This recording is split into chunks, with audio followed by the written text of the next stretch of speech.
Hello everyone, আশা করি সকলে ভালো আছেন। 14 ফেব্রুয়ারি থেকে 20 ফেব্রুয়ারি দরদের 1 কোটি আয় হয়েছে। একদম ঠিক শুনেছেন। এটা বিএমআর তাদের পেজ, তারা সত্য কথা বলে সবসময়। আমি ভাবছিলাম সে মিথ্যা কথা বলে, আসলে তারা সত্য কথাই বলে। যাই হোক, তারা যে এটা করেছে সেটা এখন আমি আপনাদেরকে শোনাচ্ছি, তো আপনার সাথেই থাকুন।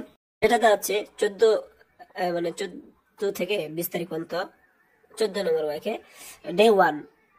এটা 1 লাখ ধরবো না 1,000? আচ্ছা, 1 লাখ।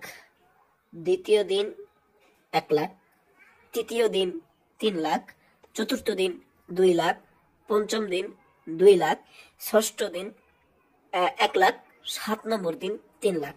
এবং মোট যেটা হয়েছে সেটা আপনারা তো অবাক হয়ে যাবেন।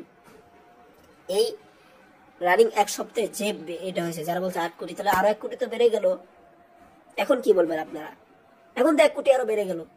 ফ্লপ কিভাবে বলেন? প্রতি সপ্তাহে আরো কত সপ্তাহগুলো আমরা তো দেখি নাই, এগুলো তো 1 কোটি 1 কোটি করে নিচে তো, ওটা তো আগে তো আরো 2 কোটি 3 কোটি এমন করে হয়েছে। কিভাবে দরদ ফ্লপ হতে পারে? যাই হোক, এখন দেখাচ্ছি আপনাদেরকে সেই ভিউটা। দেখেন, এখানে 14তম ওয়েকে অ্যাপ্রক্স গ্রোস 14 লাখ আর কি, টোটাল 1,48,00,000 টাকা।